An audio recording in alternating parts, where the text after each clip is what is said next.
श्री गुरु गीता तृतीय अध्याय।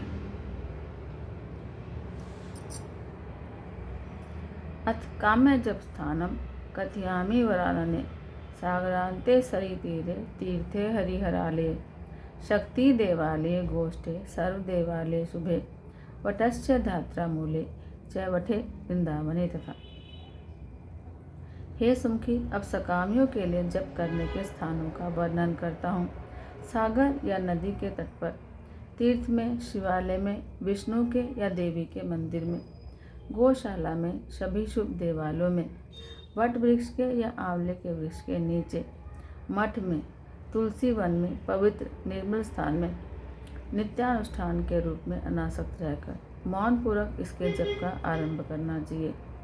जप से जय प्राप्त होता है और जप की सिद्धि रूप फल मिलता है। जप के अनुष्ठान काल में सब नीच कर्म और निंदित स्थान का त्याग करना चाहिए। शमशान में बेल वृक्ष के नीचे, वट वृक्ष के नीचे और कनक वृक्ष के नीचे और आम के वृक्ष के पास जप करने से सिद्धि जल्दी मिलती है। हे देवी, कल्प पर्यंत के करोड़ों जन्मों के यज्ञ, व्रत, तप और शास्त्रोक्त क्रियाएं, ये सब गुरुदेव के संतोष मात्र से सफल हो जाते हैं। भाग्यहीन, शक्तिहीन और गुरु सेवा से मुक्त जो लोग इस उपदेश को नहीं मानते, वे घोर नरक में पड़ते हैं।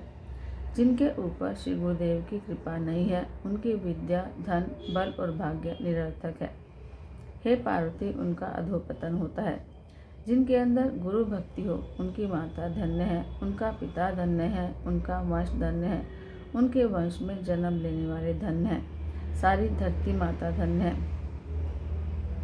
शरीर, इंद्रिय, प्राण, धन, स्वजन, बंधु बांधव, माता का कुल, पिता का कुल, ये सब गुरुदेव ही हैं, इसमें संशय नहीं है। गुरु ही देव है, गुरु ही धर्म है, गुरु में निष्ठा ही परम तप है, गुरु से अधिक और कुछ नहीं है। यह मैं 3 बार कहता हूँ। जिस प्रकार सागर में पानी, दूध में दूध, घी में घी, अलग अलग घटों में आकाश एक और अभिन्न है, उसी प्रकार परमात्मा में जीवात्मा एक और अभिन्न है। इसी प्रकार ज्ञानी सदा परमात्मा के साथ अभिन्न होकर रात दिन आनंद विभोर होकर सर्वत्र विचरते हैं। हे पार्वती, गुरुदेव को संतुष्ट करने से शिष्य मुक्त हो जाता है। हे देवी, गुरुदेव की कृपा से वह अनिमादिक सिद्धियों को भोग प्राप्त करता है। ज्ञानी दिन में हो या रात में सदा सर्वदा समत्व में रमन करते हैं। इस प्रकार के महामौनी अर्थात ब्रह्मनिष्ठ महात्मा तीनों लोकों में समान भाव से गति करते हैं। गुरु भक्ति ही सबसे श्रेष्ठ तीर्थ है, अन्य तीर्थ निरर्थक है। हे देवी, गुरुदेव के चरण कमल सर्व तीर्थ में हैं। हे देवी, हे प्रिय, कन्या के भोग में रत, अपनी स्त्री से विमुक्त है और पर स्त्रीगामी ऐसे बुद्धि शून्य लोगों को मेरा यह आत्मप्रिय परम बोध मैंने नहीं कहा।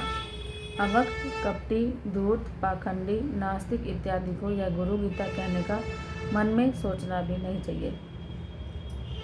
शिष्य के धन को अपहरण करने वाले गुरु तो बहुत है, लेकिन शिष्य के हृदय का संताप भरने वाला एक गुरु भी दुर्लभ है, ऐसा मैं मानता हूँ। जो चतुर हो, विवेकी हो, अध्यात्म के ज्ञाता हो, पवित्र हो तथा निर्मल मानस वाले हों, उनमें गुरु तो शोभा पाता है। गुरु निर्मल, शांत, साधु स्वभाव के, मितभाषी, काम क्रोध से अत्यंत रहित, सदाचारी और जितेंद्रिय होते हैं। सूचक आदि भेद से अनेक गुरु कहे गए हैं। बुद्धिमान मनुष्य को स्वयं योग्य विचार करके तत्वनिष्ठ सद्गुरु की शरण लेनी चाहिए। हे देवी, वर्ण और अक्षरों से सिद्ध करने वाले बाह्य लौकिक शास्त्रों का जिसको अभ्यास हो, वह गुरु सूचक गुरु कहलाता है। हे पार्वती, धर्म अधर्म का विधान करने वाली, वर्ण और आश्रम के अनुसार विद्या का प्रवचन करने वाले गुरु को तुम वाचक गुरु जानो। पंचाक्षरी आदि मंत्रों का उपदेश देने वाले गुरु जो है बोधक गुरु कहलाते हैं। हे पार्वती, प्रथम 2 प्रकार के गुरुओं से यह गुरु उत्तम है। मोहन, मारण, वशीकरण आदि तुच्छ मंत्रों को बताने वाले गुरु को तत्वदर्शी पंडित निषिद्ध गुरु कहते हैं।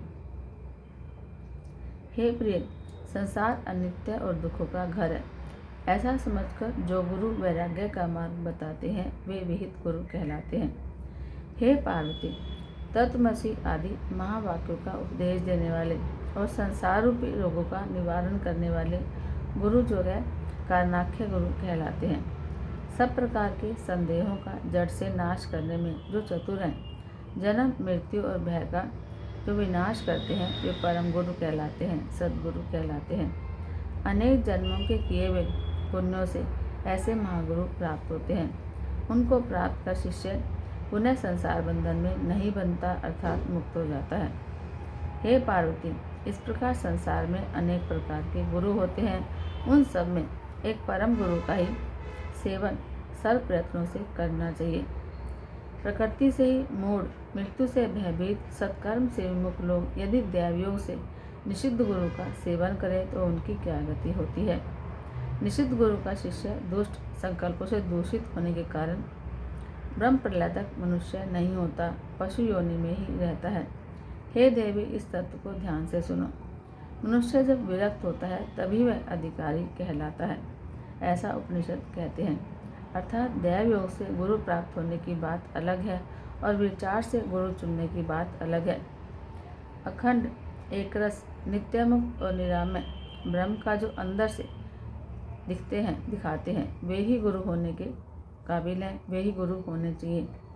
हे पार्वती, जिस प्रकार जलाशयों में सागर राजा है, उसी प्रकार सब गुरुओं में ये परम गुरु राजा है। मोह आदि दोषों से रहित, शांत, नित्य तृप्त, किसी के आश्रय रहित, अर्थात सब आश्रित, ब्रह्मा और विष्णु के वैभव को भी तिनके के समान समझने वाले गुरु ही परम गुरु हैं। सर्वकाल और देश में स्वतंत्र, निश्चल, सुखी, अखंड एक रस के आनंद से तृप्त थे, सचमुच परम गुरु हैं। द्वैत और अद्वैत से मुक्त, अपने अनुभव रूप प्रकाश वाले, अज्ञान रूपी अंधकार को छेदने वाले और सर्वज्ञ परम गुरु हैं। जिनके दर्शन मात्र से मन प्रसन्न होता है, अपने आप धैर्य और शांति आ जाती है, वे परम गुरु हैं। जो अपने शरीर को सब समान समझते हैं, अपने आत्मा को अद्वय जानते हैं, जो कामनी और कंचन के मोह के नाश करता है, वे परम गुरु हैं। हे पार्वती, सुनो। तत्वज्ञ दो प्रकार के होते हैं, मौनी और वक्ता। हे प्रिय, इन दोनों में से मौनी गुरु द्वारा लोगों को कोई लाभ नहीं होता, परंतु वक्ता गुरु भयंकर संसार सागर को पार कराने में समर्थ होते हैं, क्योंकि शास्त्र, तर्क और अनुभूति से वे सर्व संशयों का छेदन करते हैं। हे देवी, गुरु नाम के जप से अनेकों जन्मों के इकट्ठे हुए पाप भी नष्ट होते हैं, इसमें अनुमात्र भी संशय नहीं है। अपना कुल, धन, बल, शास्त्र, नाते, रिश्तेदार, भाई, ये सब मृत्यु के अवसर पर काम नहीं आते। एकमात्र गुरुदेव ही उस समय तारणहार है। सचमुच अपने गुरुदेव की सेवा करने से अपना कुल भी पवित्र होता है। गुरुदेव के तर्पण से ब्रह्मा आदि सब देव तृप्त होते हैं। हे देवी, स्वरूप के ज्ञान किए बिना जब तप आदि सब कुछ नहीं किए हुए के बराबर है, बालक के बकवास के समान बेकार हैं। गुरु दिशा से विमुख हुए लोग भ्रांत हैं, अपने वास्तविक ज्ञान से रहित हैं। वे सचमुच पशु के समान हैं, परम तत्व को वे नहीं जानते। इसलिए हे प्रिय, कैवल्य की सिद्धि के लिए गुरु का ही भजन करना चाहिए, और लोग उस परम पद को नहीं जानते। गुरु के बिना मूढ़ लोग उस परम तत्व को नहीं जान पाते। हे शिव, गुरुदेव की कृपा से हृदय की ग्रंथि क्षीण हो जाती है, सब संशय कट जाते हैं और सारे कर्म नष्ट हो जाते हैं। वेद और शास्त्र के अनुसार विशेष रूप से गुरु की भक्ति करने से गुरु भक्त घोर पाप से भी मुक्त हो जाता है। दुर्जनों का संग छोड़कर पाप कर्म छोड़ देने चाहिए। जिसके चित्त में ऐसा चिन्ह देखा जाता है, उसके लिए गुरु दीक्षा का विधान है। चित्त का त्याग करने में जो प्रयत्नशील है, क्रोध और गर्व से रहित है, द्वैत भाव का जिसने त्याग किया है, उसके लिए गुरु दीक्षा का विधान है। जिसका जीवन इन लक्षणों से युक्त हो, निर्मल हो, जो सब जीवों के कल्याण में रत हो, उसके लिए गुरु दीक्षा का विधान है। हे देवी, जिसका चित्त अत्यंत परिपक्व हो, श्रद्धा और भक्ति से युक्त हो, उसे वह तत्व सदा मेरी प्रसन्नता के लिए कहना चाहिए। सत्कर्म के परिपाक से शुद्ध हुए चित्त वाले बुद्धिमान साधक को ही गुरु गीता प्रयत्नपूर्वक कहनी चाहिए। नास्तिक, कृतघ्न, दम्भी, शठ, अभक्त और विरोधी को यह गुरु गीता कदापि नहीं कहनी चाहिए। स्त्री लंपट मूर्ख काम वासना से ग्रस्त चित्त वाले और निंदक को गुरु गीता बिल्कुल नहीं कहनी चाहिए। एकाक्षर मंत्र का उपदेश करने वाले को जो गुरु नहीं मानता वह 100 जन्मों के कुत्ता होकर फिर चांडाल की योनि में जन्म लेता है। गुरु का त्याग करने से मृत्यु होती है, मंत्र को छोड़ने से दरिद्रता आती है। गुरु और मंत्र दोनों का त्याग करने से रोरक नरक मिलता है। शिव के क्रोध से गुरुदेव रक्षा करते हैं, लेकिन गुरुदेव के क्रोध से शिव जी रक्षा नहीं करते। अतः सब प्रयत्न से गुरुदेव की आज्ञा का उल्लंघन नहीं करना चाहिए। 7 करोड़ महामंत्र विद्यमान हैं, ये सब चित्त को भ्रमित करने वाले हैं। गुरु नाम का 2 अक्षर वाला मंत्र एक ही महामंत्र है। हे देवी, मेरा यह कथन कभी मिथ्या नहीं होता, यह सत्य स्वरूप है। इस पृथ्वी पर गुरु गीता के समान अन्य कोई स्त्रोत्र नहीं है।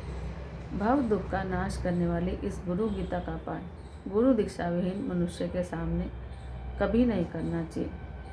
हे महेश्वरी, यह परम रहस्य गुप्त रहस्य है, पापियों को यह नहीं मिलता।